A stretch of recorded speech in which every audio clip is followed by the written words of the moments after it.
وەختتان وەخێر خەڵکە کوردەوار و میدوارم لە هەر کوێ هەن ساق و سەلامەت بن. کاکدانا هەڵەبجەی یارا خێزی نامەیەکی کراوەی بە بیانووی سەفەرە پاپایە واتیکان بۆ کوردەوار نووسیگە. هەر لەبەرەوەی کە من فکرمە کرد ئەم نامەی کاکدانا هەڵەبجەیە لەم سەرزەمینی کوردەوارە تەبیعەتەن ئیمکانی هەست خەڵک لێی تێنەگا و نەزانێت کە کاکدانای هەڵەبجەیی چی نووساگە، بۆ خاتری ئەوەی زەحمەتەکەی و مەتنەکەی بەرباد نەچێت بە پێویستم زانی کە نامەکەی بخوێنمەوە، هەم بیخوێنمەوە هەم تا ئەوەی کە ئەتوانم گزارشێک بدەم لەو هەدەفەی کە کاکدانای هەڵەبجەیی لە نووسینە ئەم نامە بەرامبەر بە پاپایە ڤاتیکان تعقیبی کردگە. کاکدانای هەڵەبجەیی و کاک کامران هەڵەبجەیی هەردوو یارە ئاخێزە کوردەوارە سەربەخۆ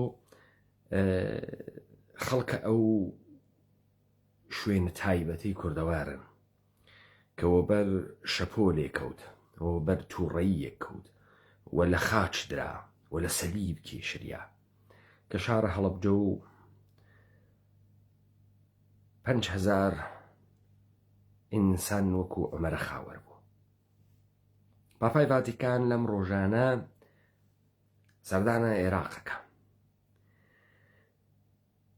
سەردانم کوردەوارە ئێمەکە، وەک کاکدانا هەڵەبجەیی نامەیەکی کراوەی ڕوو بە پاپایە ڤاتیکان نووسیاکە. پاپایە ڤاتیکان ڕەهبەرە کلیسایە کەتۆلیکە مەسیحیەتە، سەرچاوەی دەسەڵاتدارێتی جیهانە غەربە. زمانێک کە کاکدانا هەڵەبجەیی ئستفادەی کردگە، زمانێکە لە ئەدەبیاتە خۆیانەوە، لە ئەدەبیاتە پاپاوە، لە ئەدەبیاتە مەسیحیەتەوە، بۆیە ئەمە کردنەوەی گەرەکە و ئالەگرا سەوارە بەرمەتنێکی کردگە. تۆ بۆ خاتریەوەی ئەم نامەی کاکدانای هەڵەبجەیە تێبگەی ئێشێ ئەو مەتنەی کە کاکدانا هەڵەبجەیی ئیقتباسی لێ کردگە بۆ نووسینە ئەم نامەیە کراوە بەرامبەر بە پاپایە ڤاتیکان ئاشنایی تەکابێت کە من محاولە ئەکەم دوای خوێندنە نامەکە تەوزیحاتەکەی لەسەر بدەم. پێشووتر ئەوانەی کە کاکدانا هەڵەبجەیی لە قەوسا داینیاگن و لە پرانتزا داینیاگن لە هۆنینەوەی شخصیەتەکانە، من قەوسەکان و پەرانتزەکان ناخوێنمەوە چون ستراکچەرە ئەدەبیە نامەکە خراپەکە. تەبیعەتەن لە جێگەیەکە بەرلیۆز کە ناو ئەوات منزوری پاپای ڤاتیکانە، لە قەوسەکە لە بەردەمیان نووساگە بەرلیۆز پاپای ڤاتیکانە. بەزدەمۆنی منزوری حکوومەتی هەرێمە. پیلاتس حاکمە ڕۆمیە ئەو کاتێک کە مەسیحیان لە خاچدا منزوری سەدام حسێنە و لە قەوسەکانە لە نامەکەیە داینیاگە لەسەر پەیجەکەی خۆیان هەس و من ئەمانە تکرار ناکەمەوە. ئەوانەی کە لەگرا مەوجودن کاراکتەرە دینە مەسیحین و مەسیحیەتن و لە کەناریە ڕەفت ئەخۆنەوە بە ڕۆمانە مەستەران مارگاریتایە میخائیل بۆلگاکۆف ڕووس و لە ئەقتباسە کاراکتەرەکانە ئەوە نامەیەکی سەرئاوەڵای نووساگە بۆ پاپای ڤاتیکان کە ئومیدوارم یەکێک بیکات بە لاتین یا ئیتالیایی ئەگەر تەسەلوتی هەست پێ و ئەم نامەوە بەرچاوە ڤاتیکان بکەفێ. نامەیەکی کراوە لە شاهدی عینی خاچەوە بۆ ئەمانەتداری بڕواداری بە خاچ، پیرۆزەرەی پاپای ڤاتیکان. خاچ لە مەسیحیەتدا سمبولی عشقی خودایە بە مرۆڤ. و ئەو ڕۆژەی بۆ سڕینەوەی و پاقشکردنەوەی گوناهی ئەزەلی لە داوێنی مرۆڤدا کوڕی خۆی کردە قوربانی تا تاوانی هەتاهەتایی لەسەر مرۆڤ بشواتەوە.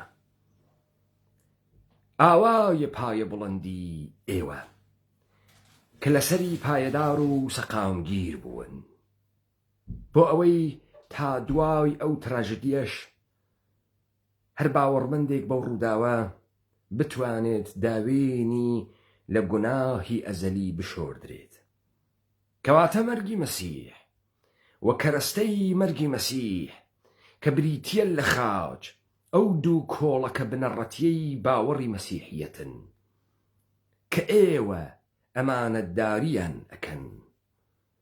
و بەڵام بە بانگێشتەی کێ و بۆچی هاتوونەتە سەرزەمینی خاج؟ و لە شەوی شەراب و نانی کامە مەجلسدا بڕیار وایە شعری دژە مەسیح بهۆنەوە.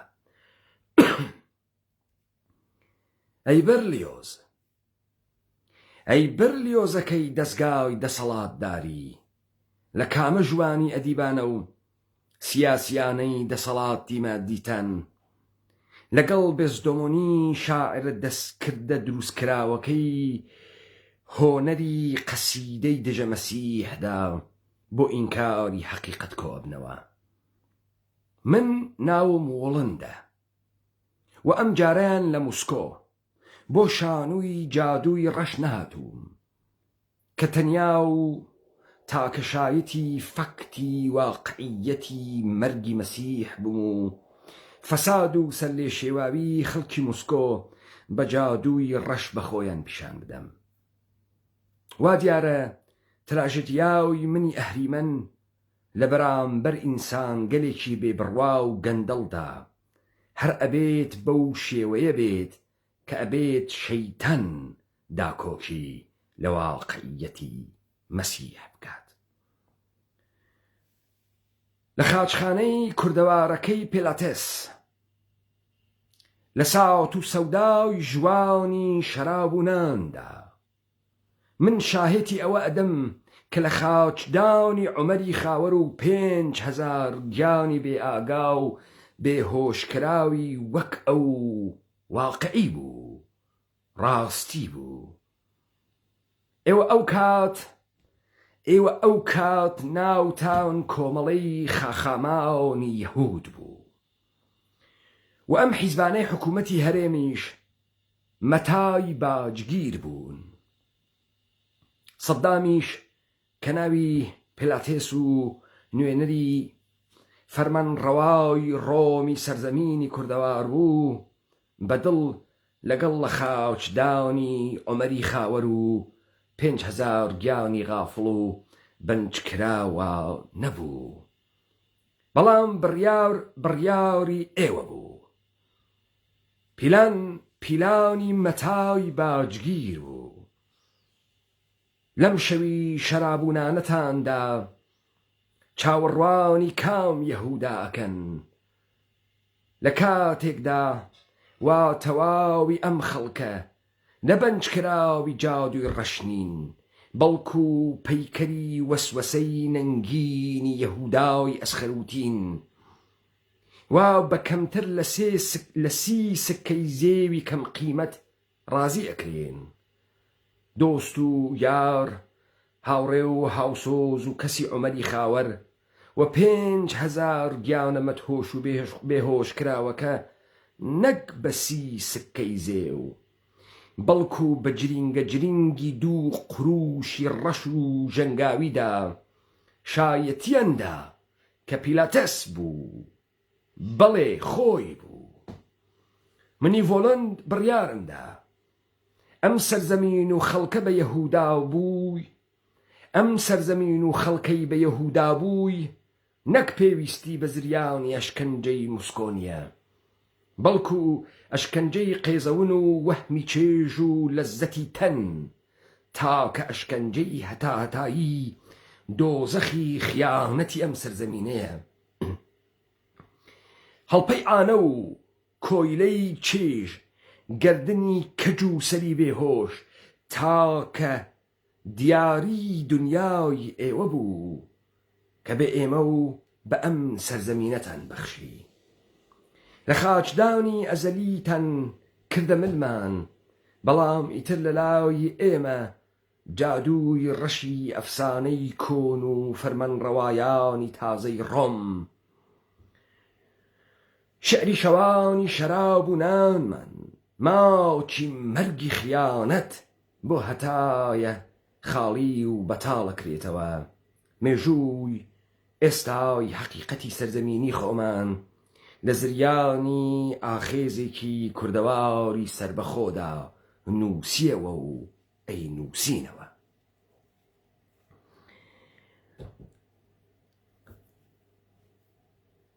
هەروە کە بیستان ئەو نامەکراوەیە خەتاوی ڕوو بە پاپای ڤاتیکان بوو. ئەمە تەبیعەتەن ئەفکاری عمومی خەڵکی کوردەواریش ئەمیانەوە بەرچاوەکەوێ. کاکدانا هەڵەبجەیی خۆی بە عنوانی شاهیدی عەینی خاچ معڕەفیەکە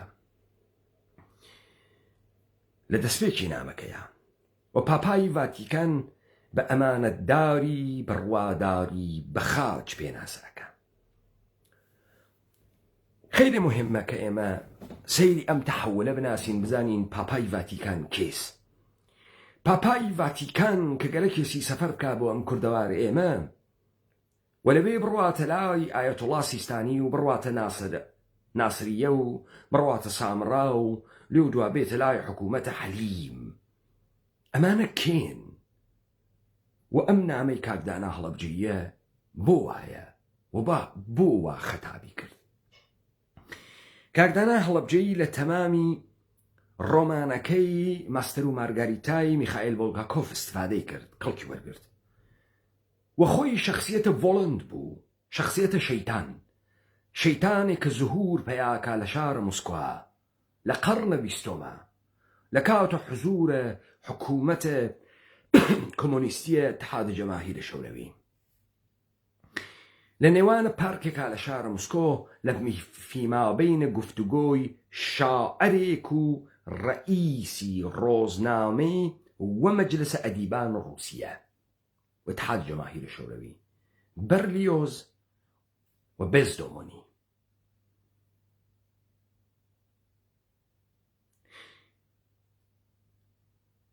لە ڕۆمانەکەی ماستەر و مارگاریتا بۆلگاکۆف خوێندنەوەیەکی تر ئەکا لە مەرگە مەسیح کە لەوێ ڤۆڵۆند لە گفتوگۆی لەگەڵی بەرلیۆز و بێزدۆمۆنیا کە من تێمەسەری بە عنوانی شایەت حاڵە واقعی مەرگە مەسیح گزارشێکەدا بە پێچەوانەی ئەوەی کە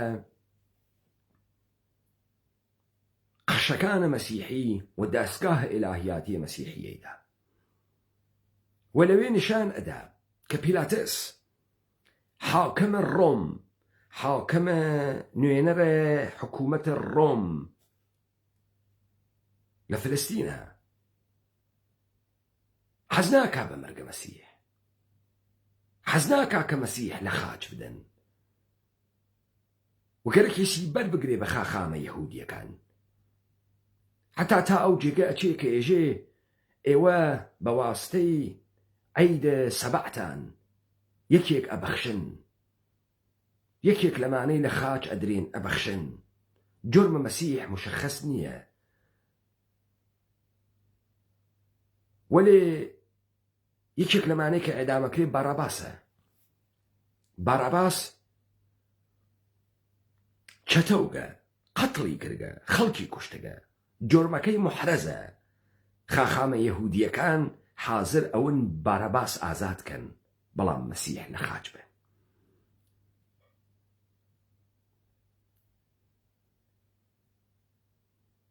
پس خوێندنەوەی بولگاکۆف لە داستانە مەرگە مەسیح خوێندنەوەیەکی ترە. بزانە کاکدانا هەڵەبجەیی پاپای ڤاتیکانی کردگەسە بەرلیۆز.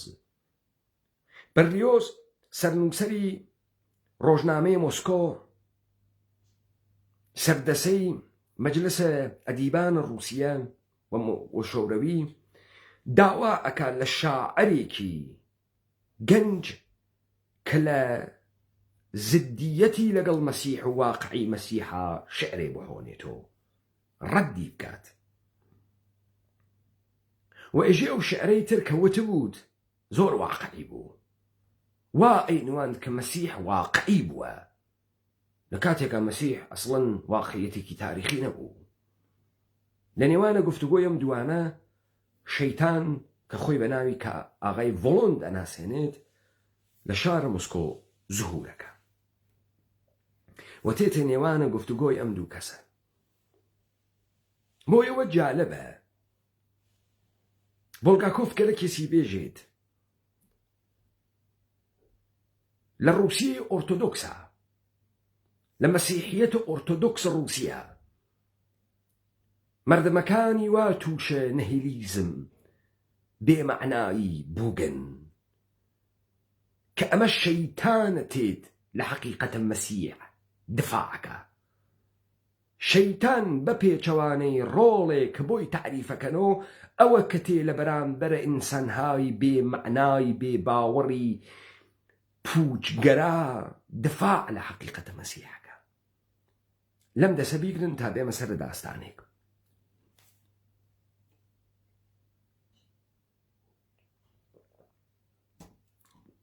لە ڕۆمانە براکانە کارامازۆفە یەکێک لە عومدەترین نەزەراتێک کە داسایۆفسکی تەعقیبیەکە نەهیلیزم بێمەعنایی مردمە ڕووسیەس و حملەیەکە کە بە دەستگاه ڕۆحانیەتە مەسیحیەت و ئیلاهیاتە مەسیحیەکە ئاغای داسایۆفسکی خۆی باوەڕمەندە بە فەرهەنگە ئۆرتۆدۆکسی ڕووسیەس و عاملە فەسادە ڕووسیە لە هاوکاریە دەستگای حاکمیەت و دەستگای کلیسا ئەوێنیت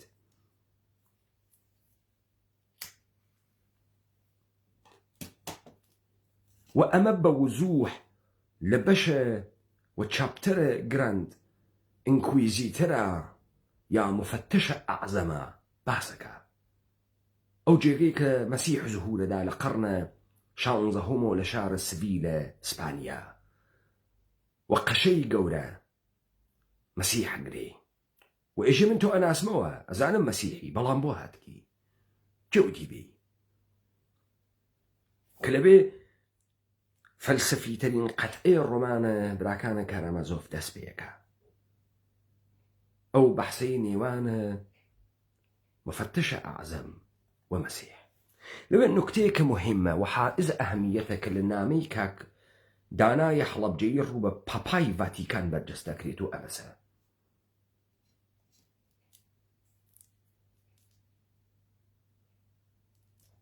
هەروە کە نیچەیش لێو دوا معتەقدە کە لە مەسیحیەتدا فقط مەسیحی بوو و هیچ کەسی تر دوای مەسیح نەیتوانی بەقەد باڵای خاچەکەی مەسیح بەرزۆ بێتەوە هەر لەو بەشە خودە مفتش ئەعزەم ئێژێ تۆ پێشنیازی شەیتان ڕەت کردو وەختی وتی نان بە بە خەڵکی نانیان پێ بە وەرێ تۆ وتت خوا ئینسانی بۆ نان دروست نەکردگە خوا ئینسانی بۆ ئازادی دروست کردگە و لەگرا مەسئلەی اختیار ئەکێشێتە بەرەو مەسئلەی هەڵبژاردن ئەکێشێتە بەرەو ئاغای کێ ئاغای داسایۆفسکی و ئێژێ مەسیح هەڵی بژارد کە بۆ ئازادی بڕواتە سەر خاچ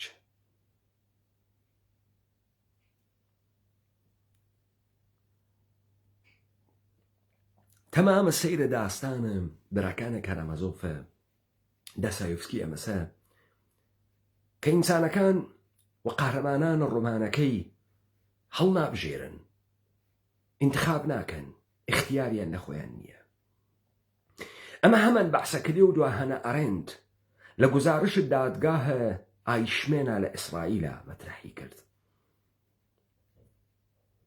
ئەوەی کە توودە دروزەکە،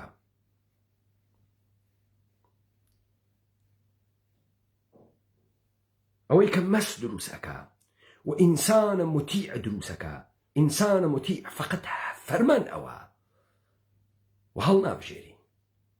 ئەمە گەورەترین مشکڵە. دقیقەن هەرو کارەی وا دەستگای ئیلاهیاتی مەسیح کردی بە پێچەوانەی مەسیح. ئیتاعەتی و مطیع بوونی و فەرمانبردنی کرد بە ئەرزش و بەها کە ئینسانەکان پرسیار نەکەن و هەڵنەبژێرن. ئەدۆڵف هایشمن یا ئایشمن لە گزارشێکا کە هەنە ئەڕێنت کردی تەمامە مەسئولیەتەکانی تەحتی ناوی ئیتاعەتە لە فەرامین باس کرد. وتی من مەئمور بووم و مەعزور، فەرمانیان پێم داوە ئیتاعەتم کرد. ومن وەکو شارۆمەندێکی مطیعی قانونمەندی ژێرە دەسەڵاتە دەوڵەتە ئاڵمان ئەرکە شارۆمەندی خۆمم جێبەجێ کردووە، ئەرکە کارمەندی خۆمم جێبەجێ کردووە. تەمامە دەرگیریە داسایۆفسکی لە ڕۆمانە براکانە کارامازۆفە، جەنایات و مکافاتە، دەستنووسەکانە پیاوە ژێرزەمینیە، ئەبلەها یعنی ئیدیۆتە یا قماربازە یا ئەکسەریەتە شخصیەتهای پەرێشان حاڵە ناوە ڕۆمانەکانە داسایۆفسکی کەسانێکن کە ناتوانن بڕیار بدەن. لە ناوە براکانە کارامازۆفە فقط ئالیۆشاس کە قەتعیەتی واتیە. ئیڤان لە نێوانە هەڵبژاردنە خەیر و شەڕا گیری کردەگە، نازانێ بەرەو شەڕ بڕوا یا بەرەو خەیر بڕوا. فیۆدۆر پابلۆویچ باوکە گشتیان لە نێوانە شەهوەت پەرستیە گیری کردگە، ناتوانێ هەڵبژێرێت، تەسلیمە شەهوەتی بووگە، ناتوانێ هەڵبژێرێت، ناتوانێت ئەو ئازادی و اختیارەی بوێت کە لە دامە ئەم شەهوەتەی خۆی ڕەهابووێ. وەلذا شەهوەت پەرستبوونە فیۆدۆر پابلۆویچ لە یەکترازانە بنەماڵەیە کارامازۆفی وا لە شوێنە کە ئاخریشی ختمە بە کوشتنە خۆی ئەوێت. نەبوونە قەتعیەتێکە لە ئیڤانە هەست کە باعەس ئەوێت ئەسمەردیاکۆف بە باوک کوژی قیام بکات. خۆ کاکدانە هەڵەبجەی بۆ لەمە ئیستفادەی کردگە.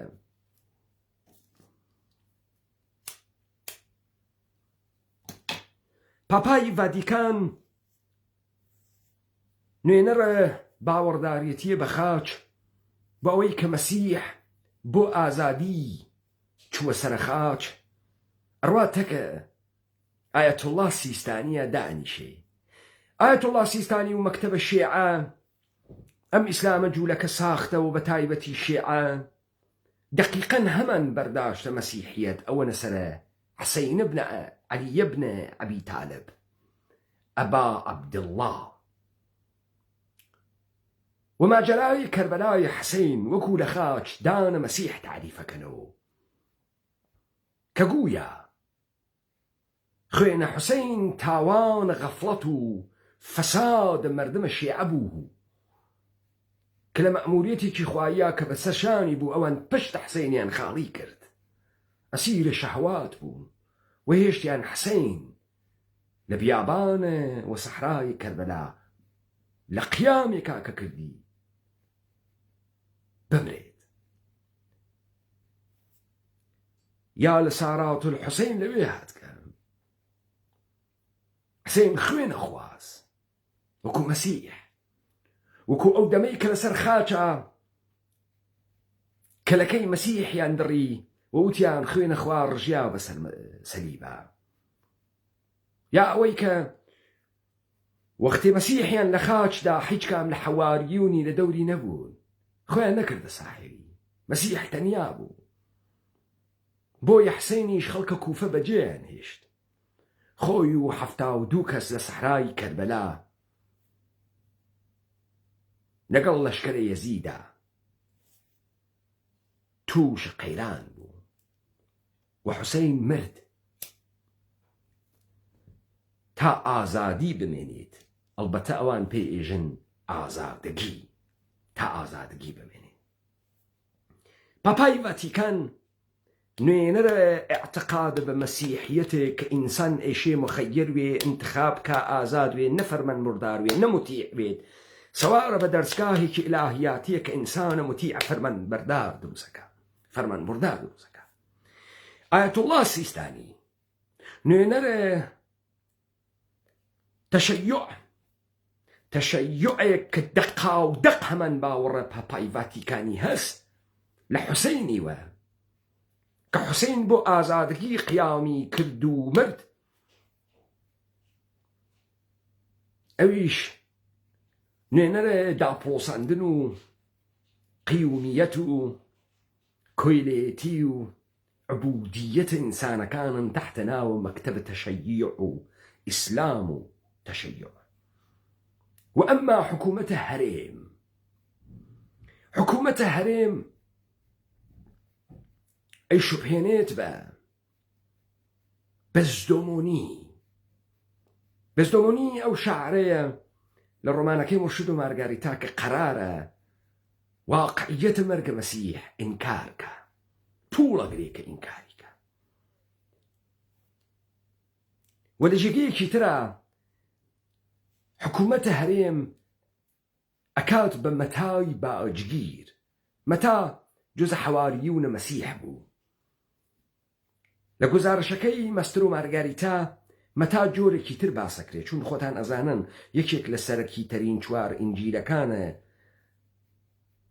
مقدس مەتا نووساگێسی، ئینجیلە مەتا. بەڵام بۆڵگاکۆف وەختێ چهرەیە مەتا دەرەخات لە گزارشێک کە شەیتان نەیکا، مەتا سەرەگەردەنە بگیرێکی چەتەس کە ئەو ئەوێتە هۆی گرتنە مەسیح. ئەو شایعە دروست ئەکا کە یەهودیەت لە مەسیح بترسێ. ئەو گزارشە غەڵەت لە قسەکانە مەسیحدا. لەگەڵا کاکدانا حکوومەتە هەرێم لە دوو کاراکتەرە، لە دوو جێگەی مختلفە معرەفیەکە. لەو شەوەی کە دائەنیشن تەکە پاپا ڕۆڵە بەزدەمۆنی ئەگەڕێت کە شعر بخۆنێتەوە لە ئینکارە واقعیەتە مەرگە مەسیحە، یا ئینکار واقعیەتە مەسیحە. بەڵام لە پێشووتریە لە کاتە فاجعەکە، لە کاتە فاجعەی لە خاکدانەکە، لە خاچدانەکە ئەیان شوبهێنێت بە مەتای باجگیر. ئەوەی کە بە گزارشە غەڵەتێکە دای بوو بەهۆی لە خاچدانە مەسیح، و ئەمان بوون بە هەوێن لە خاچدانە حەڵەبجە، بارزان، ئەنفال. ئەم حکوومەتەی هەرێم. پس تۆ لەگەڵ سێ دیار دەڕوبەڕوویت، سێ مدعی.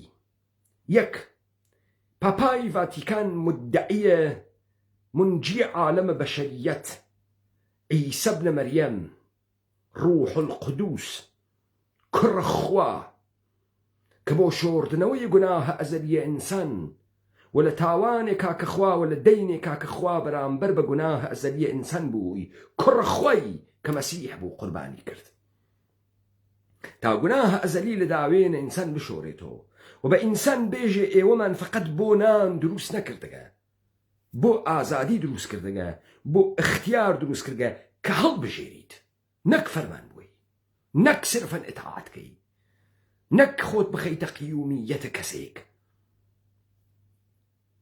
ئەگەر پاپا نوێنەر ئەو مەتنەسە دەستگاه ئیلاهیاتیە مەسیح بە پێچەوانەی مەسیح نظامە ئینقیادی دروست کرد، ئەم کۆ ئەوێتۆ لەگەڵ ئایەتوڵڵاه سیستانیە مەرجع عالی قەدر شیعە کە ماجەرای کەربەلا و کۆڵەکەی شیعە لەسەر ئیمامەت دانریاگەوە لەسەر وەلایەتە ئەهدیە خوداوەندێک کە بە ئیمامەکان سپێریاگە و حوسەین بن عەلیەک کە بۆ ئەم حەقیقەتە و بۆ ئەم ئازادگیە ئازادی هەڵەبژێڕێت و لە مەساف سەحرای کەربەلا تاریخێ بەجێتێرێ بۆ تەشەیع کە قیام کەربەلا نیشانەی ئەوە بێت کە ئینسانەکان ئازاد دەبن و ئامادە بن لە پای ئازادیە سەریش بدەن، انتخاب بکەن. و ئێژن حوسەین انتخابی کرد. حوسەین تەسلیم نەبوو، فەرمانی نەبرد لە یەزید بن معاویە.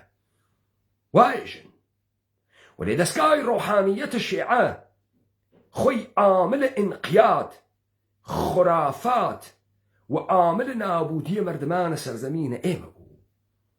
مقەیەدکردنیان، بەعەبدکردنیان. بۆیە دەستگاهە مەسیحیەت لەسەر کەفارەی مەرگە مەسیح بە ئەشکەنجەدانە خۆیان لە ڕۆژە لە خاچدانە مەسیحە ساڵیانە ساڵ عەزاداریان کرد. شیعە دەقیقەن هەمان کاری کۆپی کردەوە لە مەسیحیەت و هەمان کاری کرد. لە ساڵیادە مەرگە حسەینە بنە عەلیە بنە ئەبی تالەبە لە ڕۆژە تاسوعا و عاشورا و ئەربەعینە ئەمان سینە ئەکوتن و کەلبە عەلین و کەلبە حوسەین و زەوی ئەلێسنە و قەمەلێ ئەدەن و زەجر بە خۆیان ئەدەن. و لە کنارە ئەمە ئینسانگەلێک بە ناو کورد ئەو حەقیقەتەی وا دەستگاهە ئینقیادگەر گەرەکی بوو لە بینی بوات. کاکدانا هەڵەبجەیی لەگلا سەرزەمینە کوردەوار ئەکا بە سەرزەمینە بەنجکراوە دەسە ڕۆم. هەرەو جۆرەی کە سەرزەمینە ئێمە بە کۆرپۆرێشنەکانە یەهودی، مەسیحیە، ئێرانی، عێراقی، سوودی و تورکی بەنجکریاگن. و سەدام حسەین بە نوێنەرە حکوومەتە ڕۆم معرەفیەکە. پیلاتس لە داستانە مرشد و مارگاریتا، ماستەر و مارگاریتا دڵی پێوە نەبوو مەسیح لە سێدارە بدا. پێی وا بوو خوێنە مەسیح بەدەستانی و پاک نابێت و پێی وا بوو مەسیح بێگوناحە. و خاخامە یەهودیەکان ئیسراریانە کرد مەسیح لە سێدارە بدەن، حتا ئازر بوون چەتە و قاتڵێ وەکو بەڕەباس بەر بدەن و مەسیحیان بەرنەدا. لەگرا کاکدانا هەڵەبجەیی لە واقعیە بەسەری بکێشانە مەسیحە پاپای ڤاتیکان ئەکاتە خاخامەکانی یەهود، مەجمەعە خاخامەکانی یەهود. لە ساتە وەختی مەرگی ئەنفال و مەرگی هەڵەبجە و مەرگی بارزانە دەستگاهە ئێلاهیاتیە جودۆ کریستیانەتی ئەکات بە مەجمەعە خاخامان یەهودێک کە حکومە مەرگە مەسیحیاندا باوانیە شۆپێنێتەوە. و ئەمما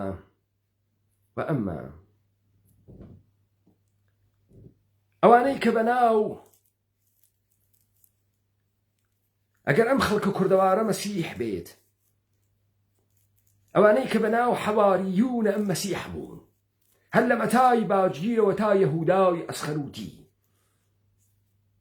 وەختێژێ شەوە شەرابوونان ئاخرین شامە، ئاخرین شامێکە کە لەوێ مەسیح ئێژەیەکێک لە ئێوە بە من خیانەتەکە، بخۆن لەم شەرابە کە خوێنە منە، بخۆن لەم نانە کە گۆشتە لەشە منە. ئەمە دەقەکانە پیرۆزە مەسیحیەتە. وا دانیشتنە ئەم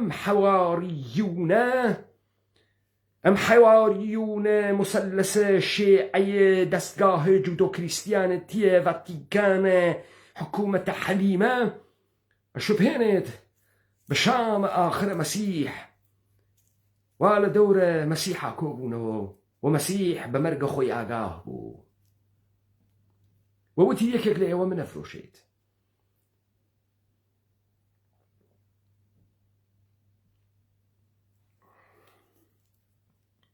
ئەم حەواریونە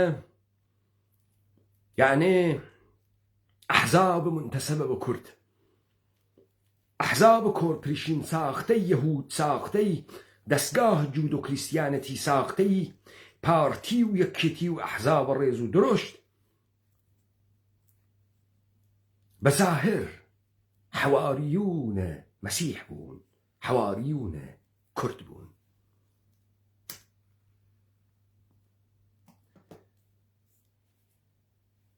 بەڵام هانەهانەی مجمع ڕۆحانیەت مەسیح خاخامیاندا، مجمع خاخامان یەهودیاندا، هانەهانەی پیلاتیسیاندا تا مەسیح لە خاچ بدات. ئەمانیش هانەهانەی سەدام حسێنیاندا تا ئەنفال بکە، تا بارزان بکە،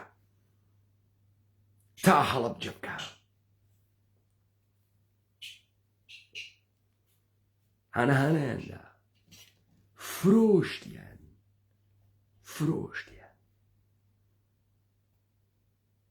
ئەم مەردەمە پێی وابوو ئەمانە حەواریونە ئەون، بەڵام لە ساتە مەرگی لە خاچدانیانە خۆیان شاردەوە، چون دەستیان بوو لە تەوتەئەی لە خاچدانیا، چون قەرار بوو لێو دوا لەسەر لە خاچدانە مەسیحە تەنور بکەنەوە، دووکان بکەنەوە، تەئاتر بگێڕن، بەیت و بالۆرەکەن، تا بۆ شۆردنەوەی گوناحە ئەمانە شتێ دەستیان کەفێ.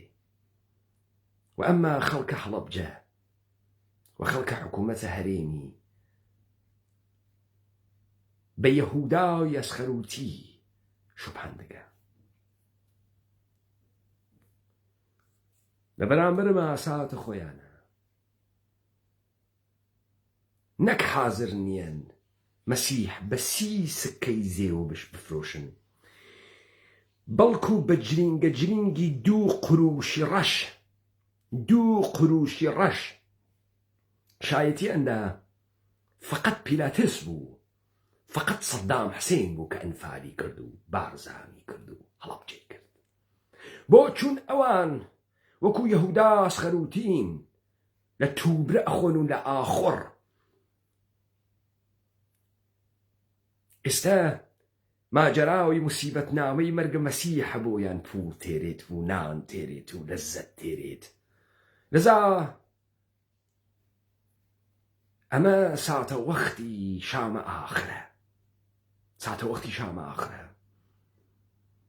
لە دەوری یەکتری کۆبووگنۆ ئێوە نوێنەرانە وەقایع گەورەی تاریخ، وەقایعە کە ئێشێ بەشەریەت دروست بکات، قەلبتان کرد، منحرفتان کرد، تبدیلتان کرد بە دەستگاهی ئینقیادی و تبدیلتان کرد بە ئینسانە بێمەعنای مقەید، ئینسانە شەهوەت پەرست، ئینسانە مکەلەفە سەغیر کە تەمام مەسئولیەت زندگی خۆی دا بە ئێوە، دای بە ئێوە. بۆ یەکاتدانا هەڵەبجەی لەم نامە تمام دەستگاه مەسخەرەیە ئەدیانە ئیبراهیمیە ئینقیادگەر لەسەر متونێکا کە ئێشێ خوێندنەوەی جۆرێکی تر بێت و داستان لە اختیار بکات و لە ئازادی بکات، لەگەڵیانە دەرکەوتکە، ناوە دانەدانەیانی ناگە. بەرلیۆز و بێزدۆمۆنی و مەتای باجگیر و پلاتس و مجمع ڕۆحانیەتە مەسیح و یەهودای ئەسخەریوتی و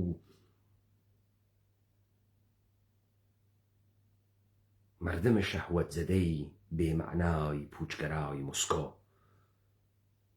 کە لە ڕۆمانەکەی مەستەر و مارگاریتا ڤۆلۆند، نەک خوداکەی مەسیحیەت و یەهودیەت، نەک ئەوەی تۆفانە نۆحی هاورد، نەک ئەوەی عەزابە قەومە لووت و عاد و سەموودی هاورد، بەڵکو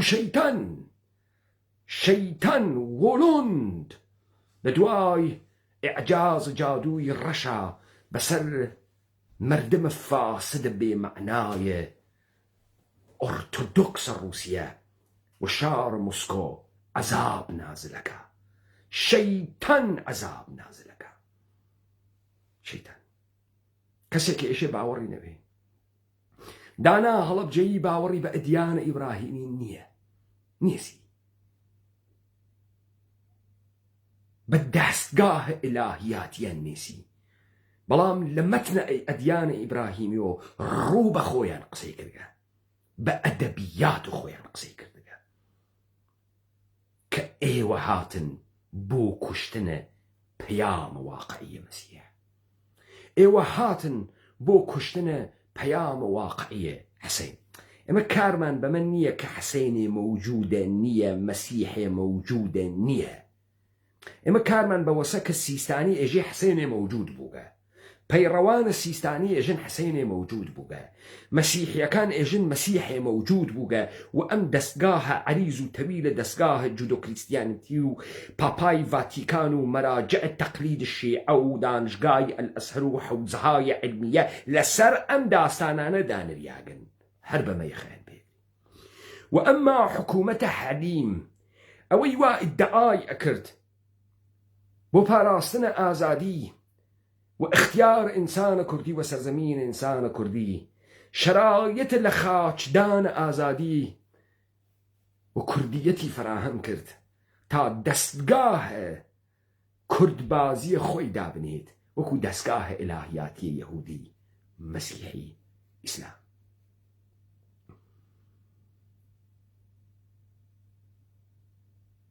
ئەوە ئەو اتفاقەسە کە لەم سەرزەمینە کەفتەگە، خەڵکە هەڵەبجە، خەڵکە گەرمیان، خەڵکە بارزان، با دانە بێمە سەر ئێوە وەختێ بە ئێوە ئەشوبهێنێ بە یەهودا ئەسخەریوتی، وەختی ئەوە بوو ئیعلامە بەراعەت بکەن لەم چوار نەهادە قێزاونە کە تۆ لە هۆنینەوە تا لە تەسلیم بوون تا لە عوبودیەتدا بەرامبەریان فکر ئەکەی ڕزگاری بۆ خۆت تەمین ئەکەیت و فکر ئەکەی نان خوات تەمینەکەی و لە شێوەی بەزەکریاگە خەمڵێ نەریاگە زەریفە خەریکی موسیبەتە مەرگە مەسیح و مەرگە حەسەین و مەرگە هەڵەبجە و مەرگە بارزان و مەرگە گەرمیان بە قەمەلێدان و زنجیر وەشاندن و تاس و ئاگێڕان و نەوحەوتن ئەگێڕیت بە دروستکردنە مۆنۆمنت ببڕینەوەی حقوقە و مەعاشە شەهیدانەی ئەنفالانەی هەڵەبجانەی بارزانانە، خەڵکی بارزان وا بنەجوولەکەی بنەماڵەی بارزانی بەناوە ئێوەوە لە ژێرە ناوە ئێوەوە گەورەترین جنایاتیان لە حەق ئەم خاک و ئەم سەرزەمینەوە ئەم ئینسانانە کرد.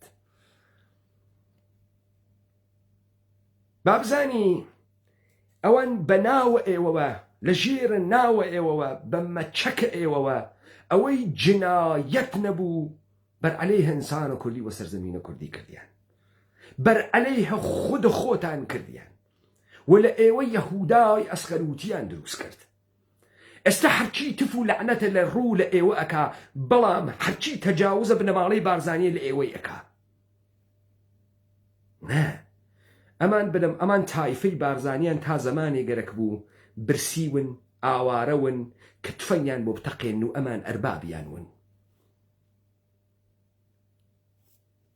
5,000ەکەی بارزان ئێوەداتان، ئاوارەیەکە ئێوەداتان، بە کوچە کۆڵانەکانە کاشان و عێراق و قەزوێن و کەرەجا ئێوە، لە باخەسێوەکانە مەراغە و ساوا ئێوە کرێکاریتان کرد، ئێوە سکێتر و تێر و سکێ برسی لە ناوە بیاوانەکانە کاشانە ژیانتان کرد. ئێوە عەزیزەکانتان دانەدانە کوژیان ئاوارە بوون و بنەماڵەی بارزانی لە ئێوە حەفی دروست کرد بۆ خەڵکە کوردەوار، لە ئێوە دروستی کرد.